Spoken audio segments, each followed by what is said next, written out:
Hey guys, what is up? So this is a new episode of the podcast. This is episode 5.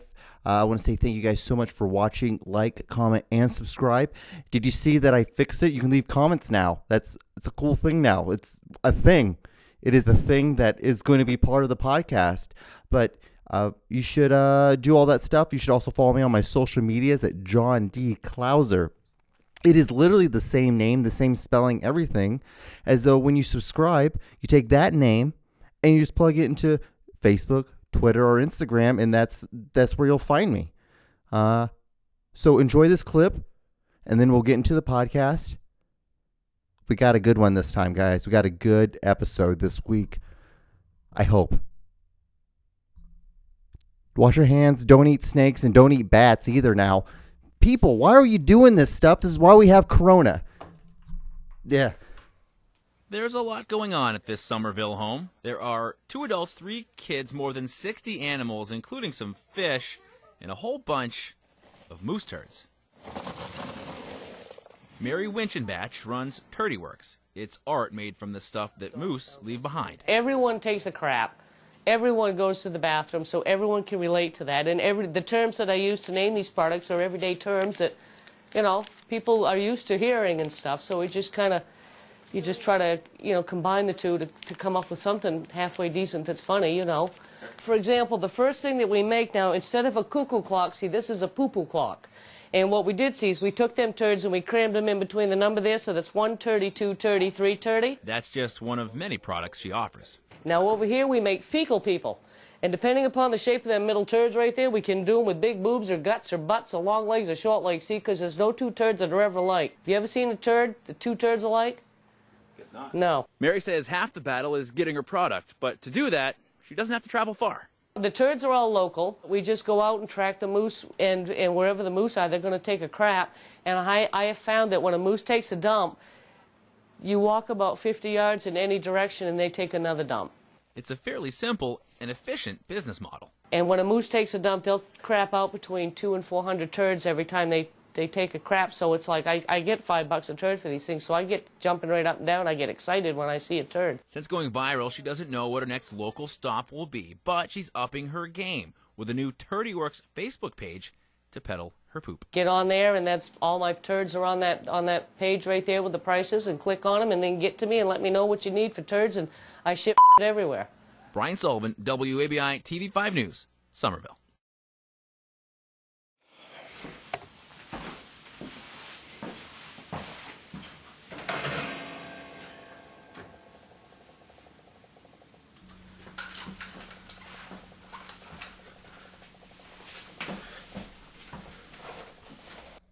All right, guys, what is up? So we are here on a new podcast, or a new episode of my podcast called The John Show. What is up? I am your host, John D. Klauser, and episode 5. So, guys, it's another week. I'm actually doing this podcast a day early because I have some big news. So, I don't know if you're familiar, if you might be a new person who just knows me from doing basically my vlogs. So I also have a podcast, or I did have a podcast called The Beer and Friendship Show, and I did that with a comedian, a Kansas City-based comedian named Aaron Naylor, and he's actually grown and blown up, and he's moving up the ladder of becoming a stand-up comedian. So I would assume he's like a middle act. So there's like the headliner, the middle act, and then like there's the opener. So he's like the middle person. And he was doing that, and he does a lot of touring now. So it was really hard for him and I, or back in the day, it was a lot harder because I was in a way different city than he was. We were still in Kansas City, but we were in 2 different parts of Kansas City. And we were trying to do the podcast, and at that point, we had already done probably like over 100 episodes. And so we didn't do a podcast for like a year, or about like about 10 to 11 months, so almost close to a year. And then we did a couple podcasts together doing like a brand new thing. And then after that, we kind of like just our schedules didn't line up again. And so I started just doing my own stuff. And Well, anyway, him and I are going to reconnect and we're going to start doing a podcast. I don't know if it's going to be the Beer and Friendship Show. It could easily just be that, or it's going to probably be a brand new thing. But he is also going to be doing a podcast with another comedian, or probably local comedians throughout the Kansas City area. And I'm going to be producing that. So what's really cool is you're going to have two other things. So if you really enjoy this, if you like having fun watching me talk on the cameras, you're going to be able to see me and a comedian talk on microphones and just trying to shoot the shit. My whole thing is probably going to be just me showing weird videos. I watch a lot of weird videos. That's where the beginning thing comes from, is from that. It's just a random video I have that I save. And I'm like, I can use this, because what my mind was always going, I'm like, okay, when Aaron and I do a podcast, I'm going to be able to use this and I'm going to show him this, because I just like to see his reaction to it, because he's a comedian. He has funny thoughts and funny like expressions to, or ways of reacting to like stuff that, like, I guess people who aren't comedians or people who don't try to be funny react to. So it's always interesting to see his point of view on things. And so I don't know, it's gonna be fun. I absolutely love this kid to death. He is one of my closest friends. We went to high school together, and how we first originally met was because we sat next to each other in choir, I believe, like sophomore year of high school. And I was like, I was a sophomore, he was a freshman, and I was just like, "What's up, man? How are you doing? Are you doing good? Doing great? It is a great fucking morning. We're gonna fucking kill it today. We're gonna just do it, get to it, do it." I was always loud, and I always got kicked out of that class. I actually always got kicked out of choir all the time. In the middle of class, we'd be like 20 minutes into it, the principal would come in and he would just take two fingers, because he was like a 6'5", like maybe pushing about 300 pounds, and he had these little sausage fucking fingers. And this man did not like me one bit. This guy was not a fan of the Clouser. He was not. He hated me. And I was in the principal's office from sophomore to senior year. I was in the principal's office. I averaged like three days out of the 5. I was in the principal's office, because like he was always like, "Mr. Clouser, I don't understand. Like, we just had this conversation. Like, why are you always trying to say funny? Why are you always trying to make like jokes and why are you always trying to tell stories and stuff?" I'm like, "I don't know. I just I don't know. I just like, oh, I don't know." It's like, it was never anything bad. I was never getting into fights. I was never like skipping school. I wasn't like getting high in school. And so like, it was like just one of those things that he just did not like me all the time. Throughout my whole high school career, that man did not like me one bit. And he would come in, he would point his fingers like this and just go like this. And he's like, "Mr. Clouser." I'm like, son of a bitch. Like, fuck. And then I'm like, I know I'm going to get another letter at home. Mom's going to read it. She's going to fucking chew my ass out. Like, the thing is, like, I was never really, like, I was never scared of, like, the principal or, like, teachers yelling at me. I'm like, it's like my mom, because my mom is crazy, and she just screams and she yells and she just, like, brings up stuff from the past, and she just then becomes, like, very passive. Like, she'll do the initial chew out.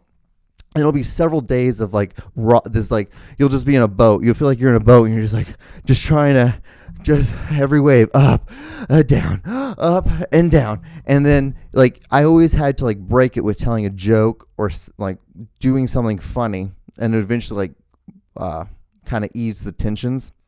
But for like 3 days, she'd be passive and she'd just bring up, she's like, "So, like, why? Like, why can't you just be quiet? Like, just sit there. Don't do anything." I'm like, "I don't know. I don't know." And that was my answer every time. She's like, I'm like, "I don't know. I don't know. I just think I don't know." Like, I don't know. And the thing is, looking back on it, I was just being dumb, because I already knew what I wanted to do. I wanted to do film.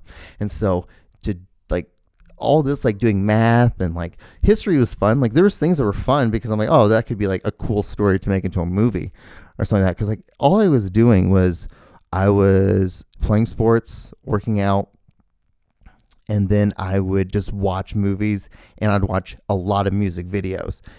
During the week, it was all music videos, and then on the weekend, so on Friday, Saturday, I would have my friends come over, like, because we had this big couch in my house.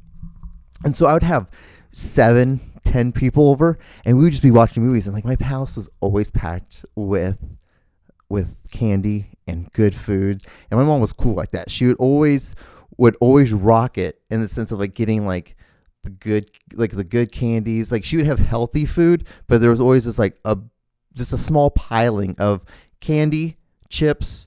Then you get like popcorn, and then like I always like just eating tortillas. Like I would just heat up tortillas and just eat them. That was just me though. And so I would watch the movies, but then like when everyone left, I'd rewatch the movies again, but I'd watch the director's commentary.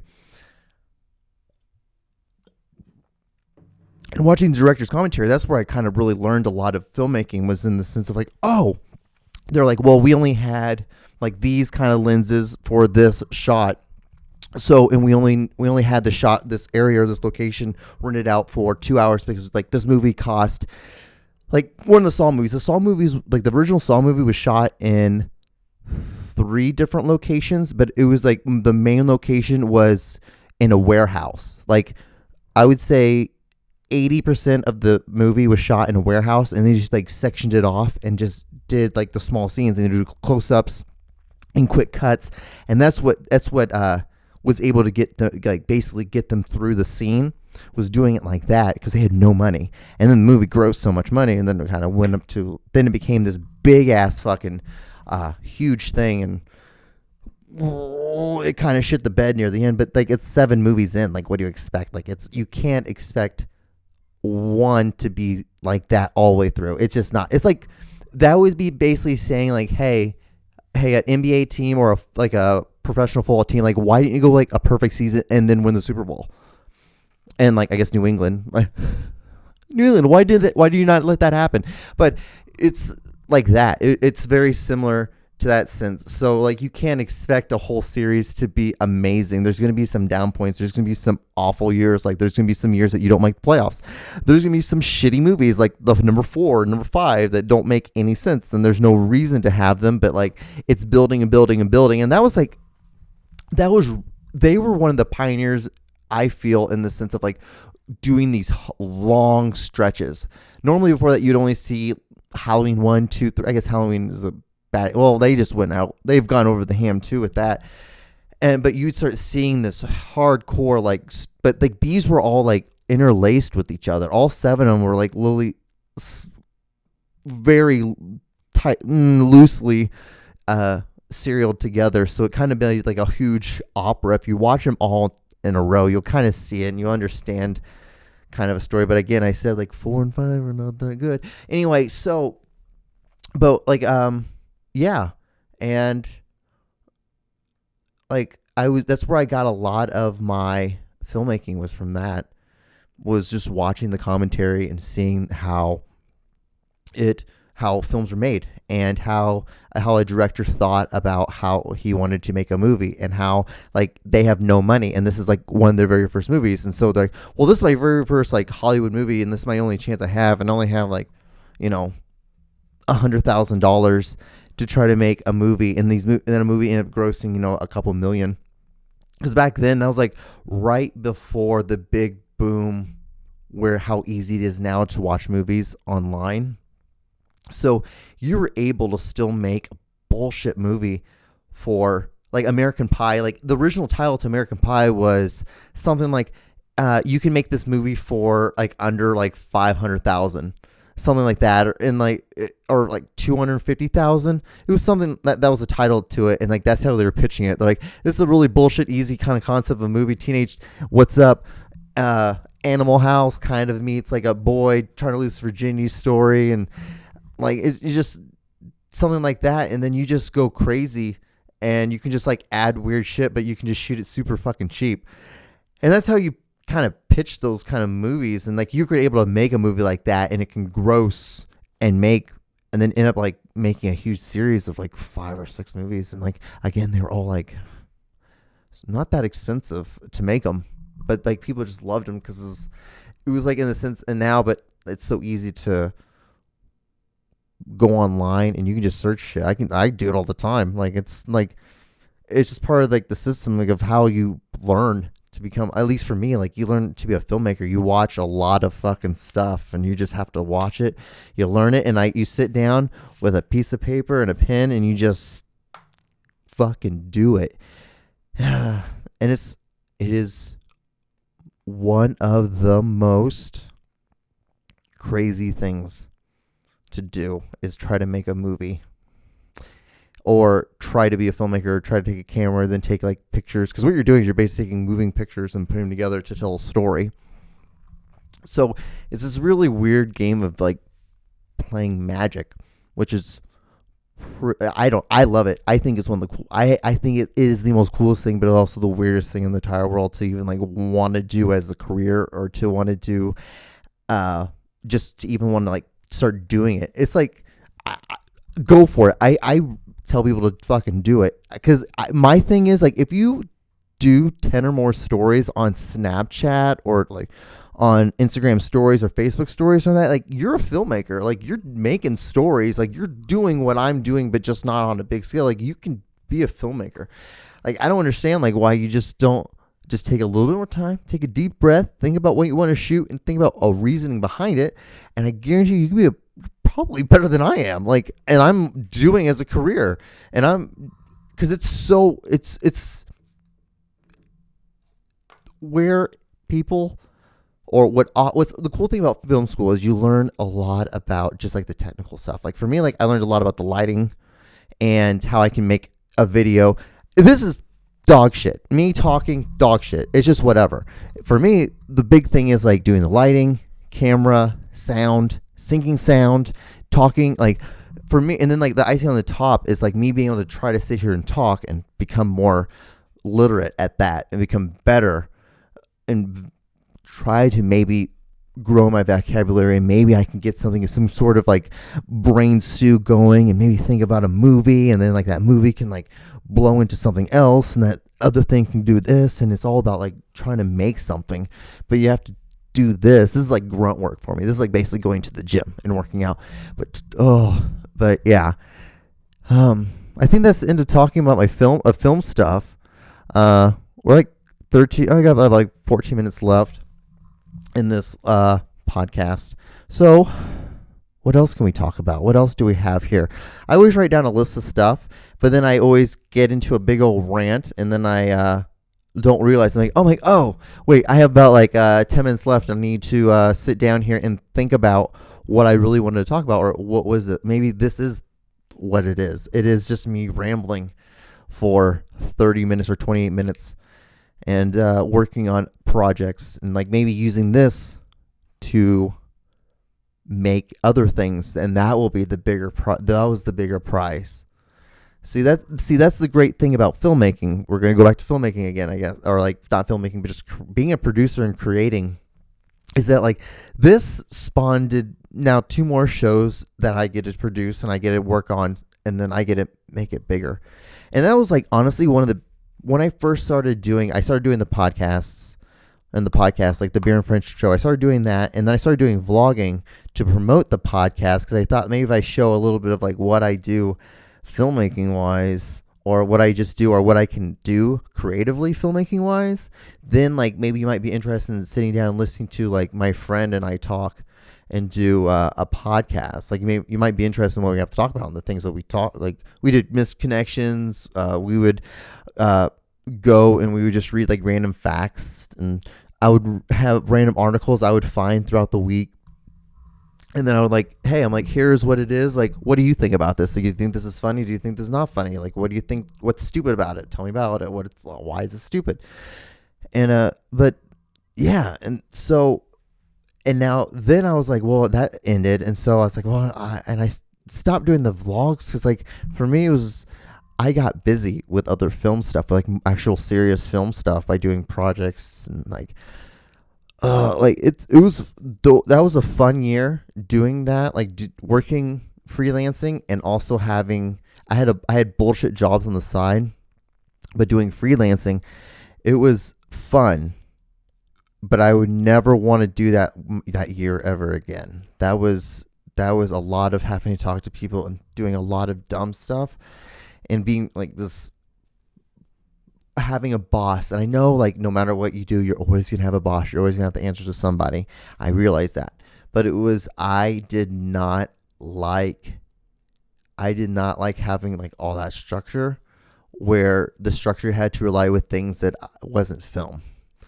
And so that was where I was like very upset. And like the thing is, like, then I had this conversation with this guy and he's like, there's a lot of people who are just miserable with what they're doing and they don't ever do anything about it. I'm like, oh, I should just, I'm miserable with what I'm doing. I should probably try to change that and start doing something. And, even that something is probably going to be nothing, but it's at least moving the engine forward instead of sitting in place. And that's the key, guys. You can't sit in fucking place. And I feel like, and I need to be saying that myself with working out because I think the gym's going to be closed for a while.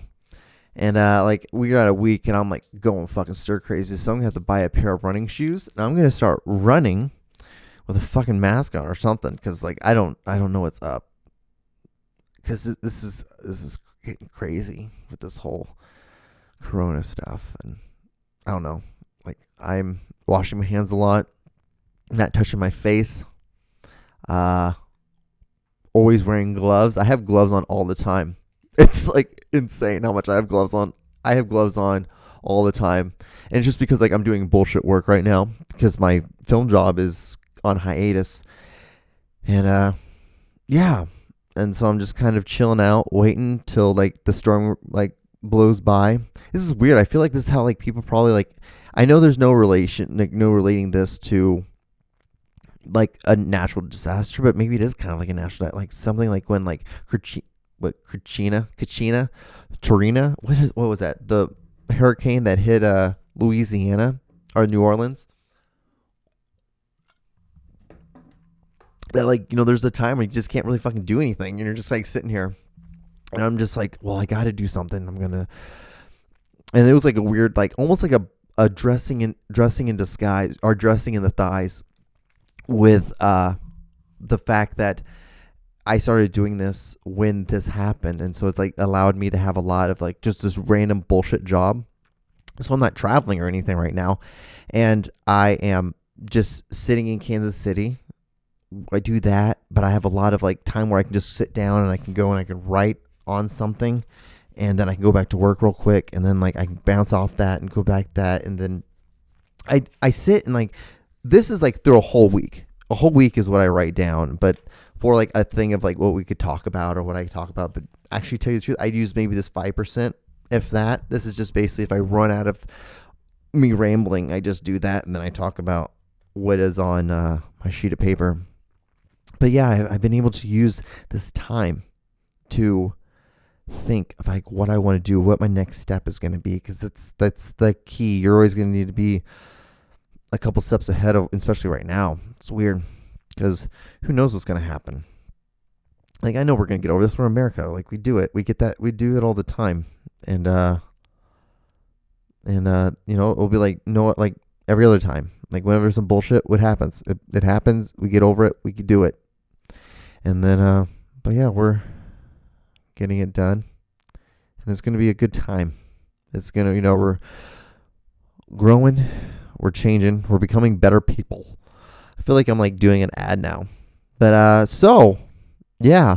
I want to say thank you. If you guys have gotten this far, like I say probably sometime throughout every podcast, it's like if you've gotten this far, thank you guys so much for listening to this horseshit. Because that's really what it is. I feel like I'm just rambling. I'm just a dude rambling on a microphone with a camera on, having some beers. And it's a weird thing about these beers. So I'm drinking these pale ales because the beautiful people that I rent the third floor of this mansion to, they're like, hey, we have all these beers that are just taking up room in the shelf. So like, feel free to start drinking them if you want to. So like, I'm like, oh, I'm like, these are nice. I haven't had these. Or I haven't had this, and so I'm like, I'm trying it. But like the weird thing about the Boulevard beers, I don't understand, or any beers that have that do bottles. Bottles, get it, cool idea, makes sense, whatever. Cans makes more sense in my opinion, but whatever. I would not do bottle. I think I would figure that's like the cost is to ratios. I don't know is it even worth it? Who knows? But the thing is like having ones that you have to have a opener for, and I'm like that's to me, I feel like that's so dumb because, and I know there's probably a reason why. Actually, we should probably look that up. A reason why, for why the beer bottles have a top thing like, but like what I don't understand is like it just doesn't make sense. It's like especially like the people who what you're providing is something that like kind of like loosens or makes you like kind of lose your inability to like kind of like your functions sometimes, and so your physical functions. And so like having to be able the fact that you have to have like a tool to open up the thing, maybe it's to help, but yeah, it has to be just like strictly just design reasonings. Like it can't be like for anything else. Like, but it's like for me, like I feel like it's so dumb. That's like not a good use of time. Huh. I feel like these last 5 minutes, so I have like 5 minutes left, and I'm like, I'm hit a wall. It's like, what time is it right now? It's 11:15 in the PM on Saturday, March 28th. For anybody who is watching this in the future, how is it now? Is it fine? Is everything back to normal? Oh man. So I don't know. I had all these like I started saving all the windows I leave open on my phone because I was thinking like, oh, it'd be a really cool thing if I did like on my Google app. I'm like, it'd be really cool if I start like saving what I like Google throughout the week, because I Googled the randomest shit, like and so like I just dumb stuff like do fish sleep? How do fish sleep? Because I don't know how fish sleep.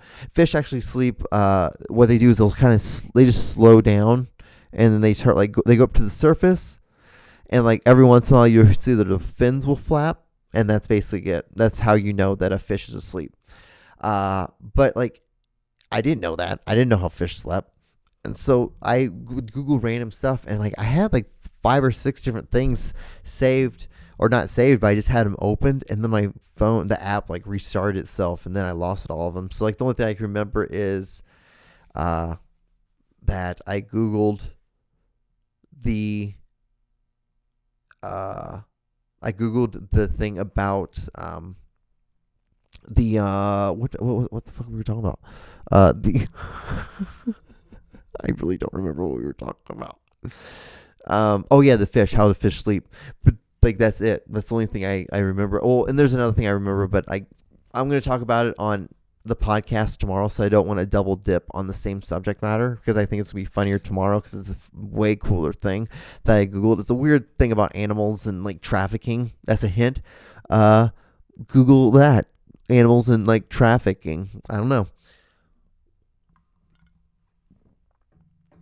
But yeah. And that was the one thing. I'm like just going down my list of stuff.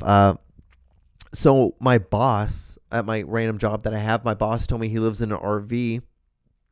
That was interesting. I was like, what? Like, he's like, yeah, man, I live in an RV. He's like, he said, I was walking away to one part of the office to the other part of the office, and like he's like, I live in an RV. And I thought I faintly heard him say that, but then I went to what I was doing. Like I was doing some paperwork, and I was stapling them together, like putting them into packets, and then putting them into folders.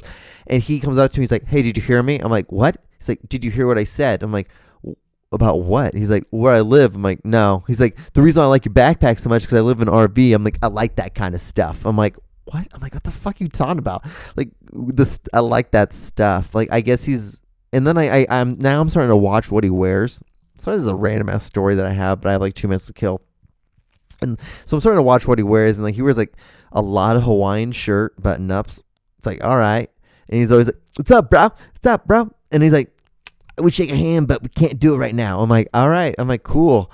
And I'm like, oh, right. He's a lot of energy. I'm not like that anymore. I am pretty mellowed out, and because I kind of get a lot of my steam out by doing film stuff or doing podcasts, and like so I'm like I write things down, like I'm gonna be able to talk about something, I'm gonna be able to ramble or do some bullshit here sooner than later, so it's not gonna be that big of a deal. I can like chill out throughout the week and not like lose my job because I'm just like talking and talking and talking and talking and talking and talking and talking.